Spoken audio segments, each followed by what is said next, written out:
সবাইকে আমার চ্যানেলে স্বাগত। আশা করি আপনারা সবাই ভালো আছেন। চলুন আজ যাই সরস্বতী পুজোর বাকি অংশটা দেখতে।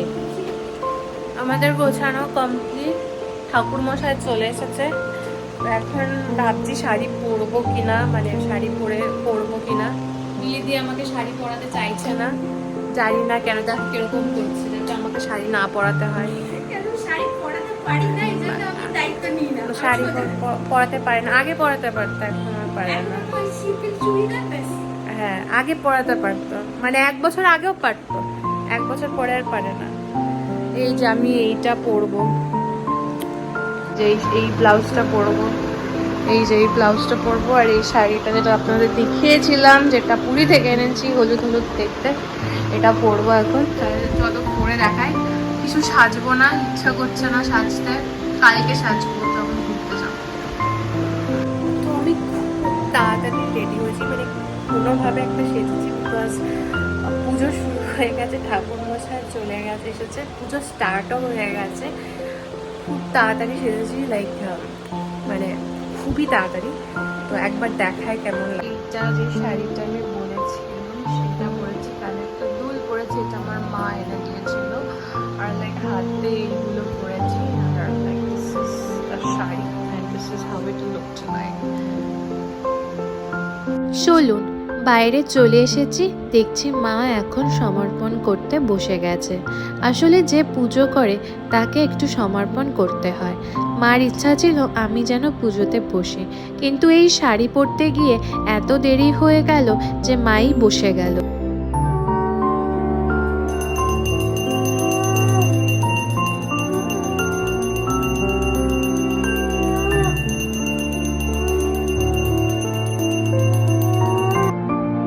চলুন, চক্ষুদানের সময় চলে এসেছে, তাই মা আর অমৃত দিদি দুদিক দিয়ে একটা কাপড়কে ধরেছে, যাতে আমরা ওই দিকে যে মায়ের চক্ষুদান হচ্ছে সেটা না দেখতে পাই। এখন দাঁড়িয়ে দাঁড়িয়ে আমি তাই ওদের ক্যামেরায় তুলছি, আর ওরা হেসে যাচ্ছে। চলুন, হয়ে গেছে চক্ষুদান, এবার আরতির সময় হয়ে এসেছে। এখন সবাই দাঁড়িয়ে আরতি দেখছে। মা এদিকে যজ্ঞের গোছানো করছে, ওদিকে মা পলাশ ফুল দিচ্ছে। সরস্বতী পুজোতে সব থেকে ইম্পর্টেন্ট বলা হয় পলাশ ফুল আর কুল। আমরা অবশ্য কুল খাই না যতদিন না সরস্বতী পুজো হচ্ছে, তাই এই সরস্বতী পুজোর জন্য আমি বসে থাকি। এদিকে পঞ্চপ্রদীপের তাপ মা সবার একবার করে মাথায় ধরিয়ে দিচ্ছে। চলুন ওদিকে নিয়ে যায়, বাবা ঘরের মধ্যে আছে, বাবাকে একটু দিই। এদিকে পুজো হতে থাকুক, চলুন আপনাদের একবার বাইরেটা দেখিয়ে আনি। লাস্ট পর্যন্ত এইভাবেই ফুলগুলো রাখা হলো। চলুন ভেতরে যায়। এই যে এদিকে পুজো হচ্ছে, ইনি একজন উড়িয়া পূজারী, কি অসম্ভব সুন্দর পুজো করছেন দেখে আমি আর মা সত্যি মুগ্ধ। শুধুমাত্র আমি আর মা না, অমৃতা দি, মিলিদি সবাই বলছে খুব সুন্দর পুজো করছে।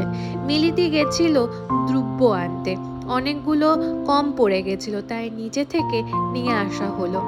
এখন এখানে জোগাড় চলছে যজ্ঞের জন্য। আসলে মায়ের খুবই ইচ্ছা ছিল যে এইবার সরস্বতী পুজোয় যেন ভালোভাবে একটা যজ্ঞ হোক, কিন্তু যজ্ঞের সব জিনিসই আনা ছিল, ওর মধ্যে মা একেবারে ভুলে গেছে নারকেলটা আনতে। যজ্ঞের লাস্টে একটা নারকেল দিতে হয়, তাই মিলিদিকে তাড়াতাড়ি বলল বাজারে গিয়ে দেখতে যে একটা নারকেল পায় কিনা। তাই মিলিদি চটপট করে চলে গেল, আর এদিকে মা আর অমৃতাদি এখন দুব্ব বাজছে। আমার একদমই জানা ছিল না যে এই যজ্ঞতে 128টা দুব্ব লাগে। আমি জানতাম আগে যেগুলো হয়েছিল তাতে 128টা বেলপাতা লাগে। কিছুক্ষণ পরেই যজ্ঞ শুরু হবে, তাই বাবা এসে বসলো। আসলে আগের দিন বাবার প্রচুর অফিস ছিল, মানে সারাদিনই অফিসে ছিল, তাই খুব ক্লান্ত হয়ে পড়েছে, তাই একটু পরে এসেই ঠাকুরের এখানে বসলো। এখন মা কি সব নিয়ম করছে, ঠাকুরমশাই বলছে যে কিভাবে কি করতে হবে, আর বলছে যে তাকে একটু ধরে থাকতে। এই নিয়মটা আমার আবার জানা ছিল না, কেন কি আগেও আমি যজ্ঞতে বসেছিলাম। আগের বার আমাদের বাড়িতে বগুলা মায়ের পুজো হয়েছিল, সেখানে আমি যজ্ঞের জন্য বসেছিলাম।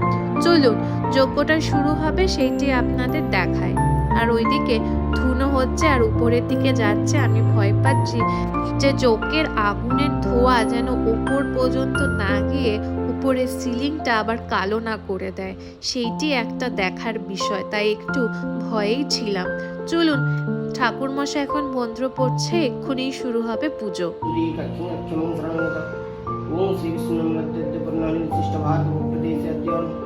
अद्यस्य माघमासे शुक्लपक्षे शुक्लपञ्चम्यां तिथौ रविवासरभरद्वाजपुत्रस्य पद्मकुमारपण्डदासमजमानस्य काश्यपपुत्रां दुर्गाधिकारी देवी अद्य दिने वात्सलिक श्री भगवती।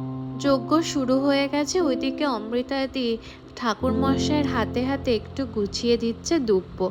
আমাদের এইবার দেখলাম যজ্ঞতে মোট 21টা দুব্ব লাগলো। আমি আগে বললাম যে 128টা, কিন্তু পরে ঠাকুর মশাই বলল যে 7টি করে 3টে করে দুব্ব লাগবে, অর্থাৎ টোটাল 21টা দুব্ব লাগবে। তাই অমৃতাদি সেটাই গুছিয়ে দিচ্ছে। চলুন এবার একটু যজ্ঞটা মন দিয়ে দেখি।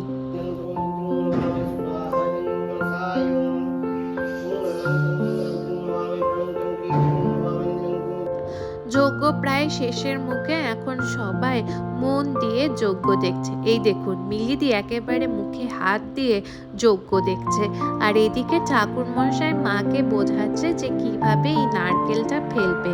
বাবারে, আগের বার যখন বগুলা মায়ের পুজো হয়েছিল তখন এই নারকেলটা ফেলতে গিয়ে আমার যে কি অসুবিধা হয়েছিল কি আর বলবো, কিন্তু মায়ের অবশ্য এতে একদমই ভয় লাগে না।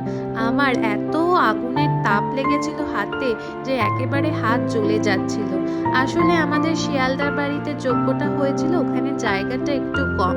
এখানেও যেহেতু অনেকটা বেশি জায়গা, তাতে ওই তাপ লাগার ভয়টা এখানে থাকবে না। পুরোহিত মশাই এখন ওই নারকেলের গায়ে ভালোভাবে ঘি লাগাচ্ছে, যাতে নারকেলটা ভালোভাবে পুড়ে যায়। চলুন দেখি মা কিভাবে এই নারকেলটা ফেলে।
যজ্ঞ শেষ হয়েছে, এখন যজ্ঞের পরের কি সব নিয়ম হচ্ছে, তাই মা আর আমি মিলে এই কাপড়টা ধরে আছি, আর এইদিকে ঠাকুর মশাই পুজো করছেন। আসলে এটি বোধহয় খাবার দিচ্ছেন ঠাকুরকে। অনেকক্ষণ দাঁড়িয়ে আছি এই কাপড়টা ধরে, তাই আমার আবার একটু হাই পেয়ে গেল। হাতটা আসলে ব্যথা করছে। চলুন দেখি আর কতক্ষণ ধরে রাখতে হয়। প্রায় পুজো শেষ হয়ে গেছে, ঠাকুর মশাইয়ের মন্ত্র পড়া দেখেই বুঝতে পারছি। এই যে বলে দিল এখন এই কাপড়টা তুলে দিতে। পুজো প্রায় শেষ, এখন ঠাকুরমশাই আরতি করবেন।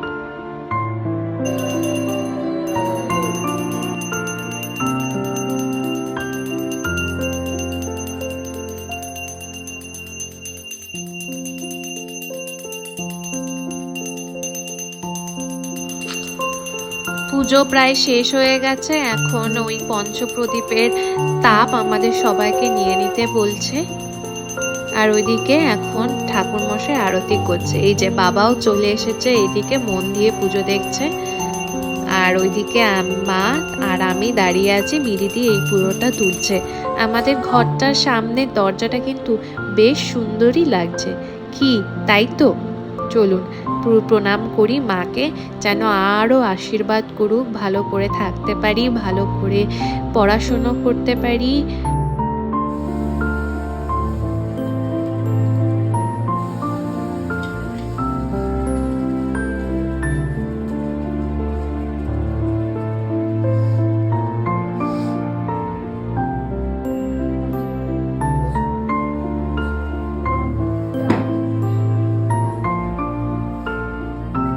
যেটার জন্য সারা সকাল আমি না খেয়ে আছি অঞ্জলি দেওয়ার জন্য, সেই সময়টা অবশেষে চলে এলো।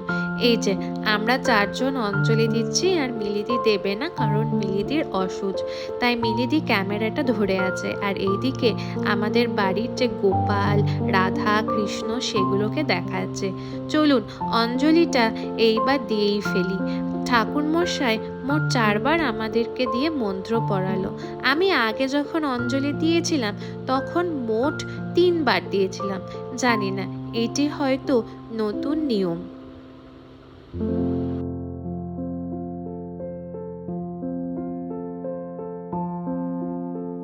পুজো ফাইনালি শেষ হলো আমাদের। তাহলে ভিডিওটা আজকে এখানেই শেষ করছি। দেখা হবে খুব শিগগিরই পরের একটা ভ্লগে। আর যদি ভালো লেগে থাকে তাহলে অবশ্যই জানাবেন কমেন্টে যে আপনার কেমন লাগলো। আর যদি ভালো লেগে থাকে তাহলে একটা লাইক করে দেবেন। সুস্থ থাকবেন, সাবধানে থাকবেন। দেখা হবে খুব শীঘ্রই পরের একটা ভ্লগে।